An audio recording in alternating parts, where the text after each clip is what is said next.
The Sunday school lessons for September 7th, 2025 are Isaiah's call and ministry and the ministry of Isaiah. Isaiah chapter 6, verses 1 through 8, and chapter 38, verses 1 through 5. Welcome, viewers and subscribers, to my channel, Read With Me. I am Audrey. If you are new here, please know this is an audio reading of the lesson and lesson summary. Verses 1 through 2. In the year that King Uzziah died, I saw the Lord, high and exalted, seated on a throne, and the train of his robe filled the temple. Above him were seraphim, each with 6 wings. With 2 wings they covered their faces, with 2 they covered their feet, and with 2 they were flying. Verses 3 through 4.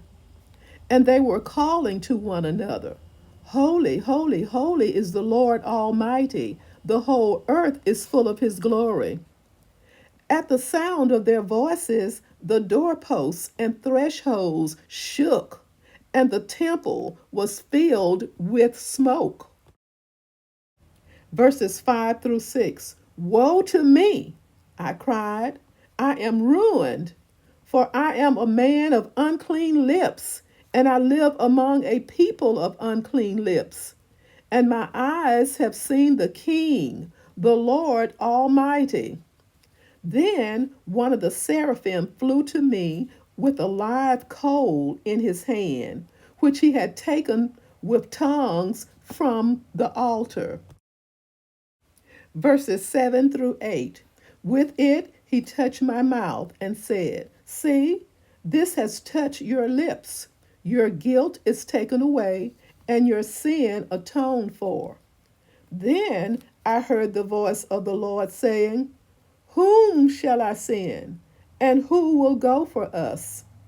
And I said, Here am I. Send me. Isaiah 38, verse 1. In those days, Hezekiah became ill and was at the point of death.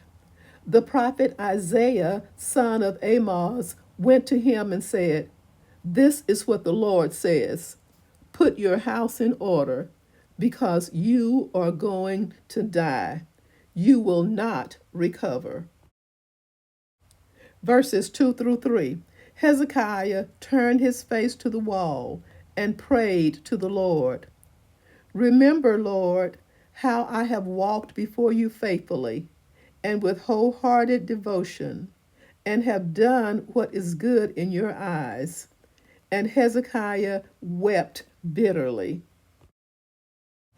Verses 4 through 5. Then the word of the Lord came to Isaiah. Go and tell Hezekiah, this is what the Lord, the God of your father David, says. I have heard your prayer and seen your tears. I will add 15 years to your life. A summary. We may wonder why Isaiah's call is not recorded until chapter 6. The commission of Jeremiah and Ezekiel appear toward the beginning of their books, where we would expect them to be. Isaiah's call most likely did precede the messages of Isaiah chapters 1 through 5, but the account of the call is placed after them to make a crucial point. The first 5 chapters explain why a prophet like Isaiah was so desperately needed by God's people. Though it is quite feasible that Isaiah physically entered the temple, perhaps to pray concerning the crisis of King Uzziah's death or near death, the grandeur of all that Isaiah saw suggests that his vision was of the heavenly temple. One detail in the scene especially caught Isaiah's eye: the train of his robe. The Hebrew word translated train refers to the hem of a garment. The fact that just this part of the Lord's robe filled the temple testified to the overwhelming power and majesty of the one who occupied the throne. This is the only place in the Bible where seraphim are mentioned. In the ancient Near East, covering the feet and covering or usually bowing the head were expressions of homage, used especially in the presence of kings. Isaiah himself would soon acknowledge that he was in the presence of the king. Isaiah heard the angelic creatures proclaiming the holiness of the Lord to one another.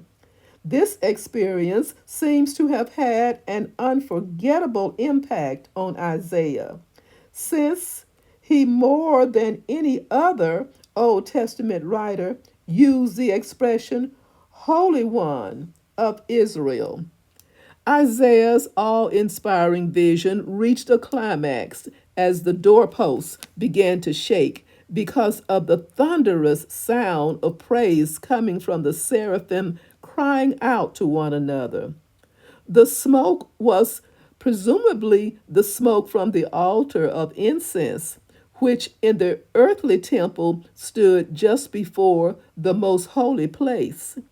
Having experienced the presence of the holy God, Isaiah became acutely aware of his own sinfulness. His mention of his unclean lips contrasts sharply with the angel's acknowledgement of the Lord's holiness. But Isaiah's condition was not unique to him. He knew he was among a people of unclean lips. He did not say this to excuse his own condition. He was simply confessing that the sin problem was nationwide. The Lord's response to Isaiah's admission of his sinfulness was not immediate judgment, but mercy. On the Day of Atonement, burning coals were taken from the altar of incense and brought within the most holy place to atone for both the high priest's sins and the sins of Israel. It is fitting that Isaiah's lips were purified, for only when his lips were clean could he speak for God.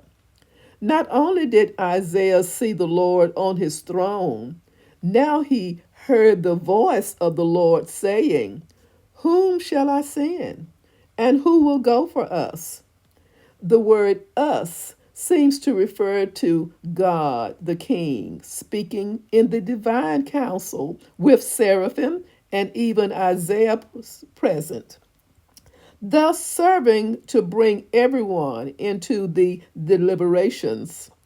With the vision having shaken his soul and his sins having been forgiven, Isaiah was compelled to respond to God's challenge to be his servant, his prophet. "Here am I, send me." Thank you so very much for listening. Please subscribe and share this video with others.